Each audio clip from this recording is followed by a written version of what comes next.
You know that feeling, right? When you're arguing with a friend over what a text message really meant.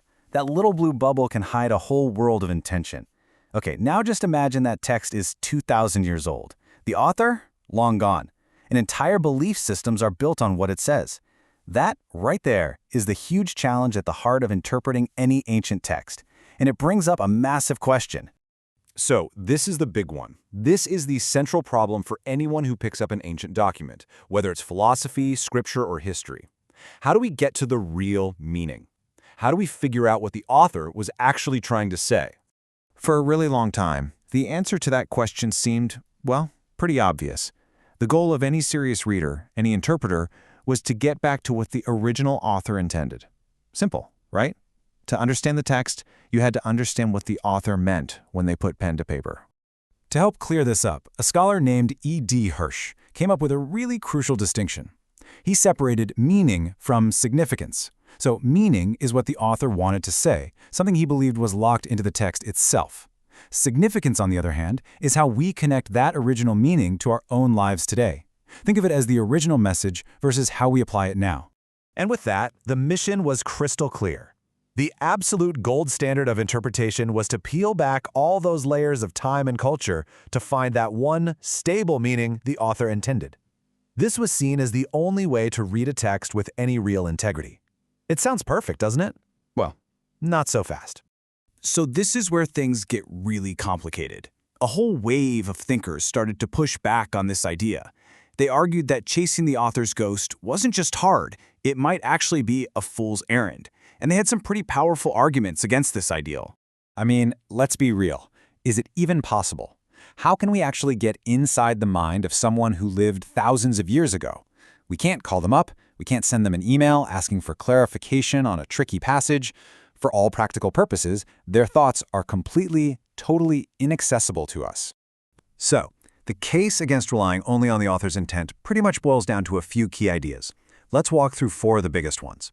The idea that it's a logical fallacy, that texts kind of have a life of their own, that authors can say more than they even realize, and the simple fact that even the experts can't seem to agree.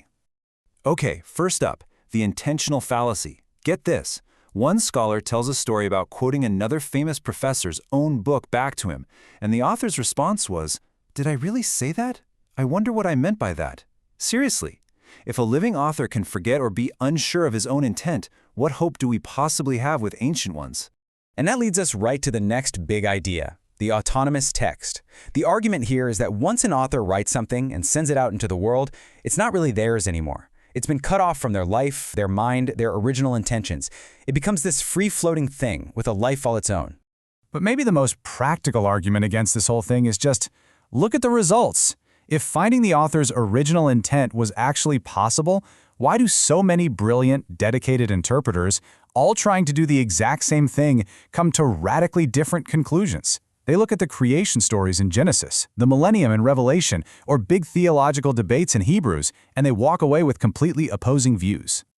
So, if chasing the author's ghost is basically a dead end, do we just give up? Does that mean any reading is as good as any other? Well, not at all.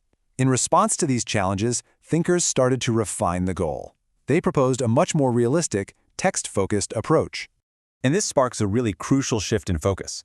We stop trying to perform some kind of mystical mind reading on a long-dead author. Instead, we focus on the only real evidence we actually have, the text itself.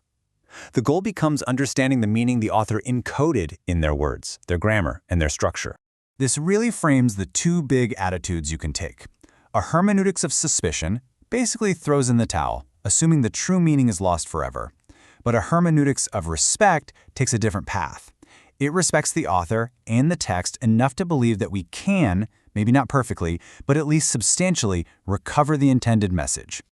So this leads us to a much more practical definition of what we're trying to do. And I want you to notice one key word here, probable.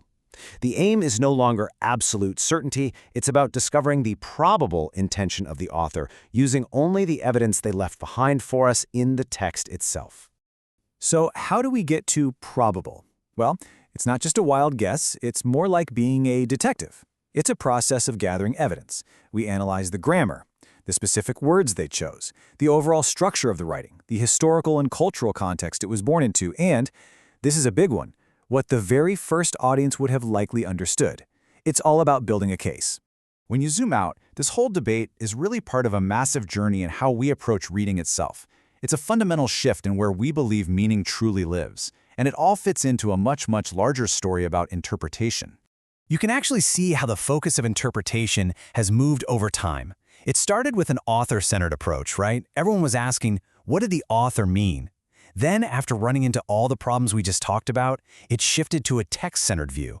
What does the text itself say? And that eventually paved the way for a third stage, a reader-centered approach, which asks a very different question. What does the text mean to me? And that leaves us with a really fascinating question to think about. As that spotlight moves from the author to the text, and then even to the reader, it forces us to ask something pretty tough. If the author's ghost doesn't get the final word on what a text means, who does?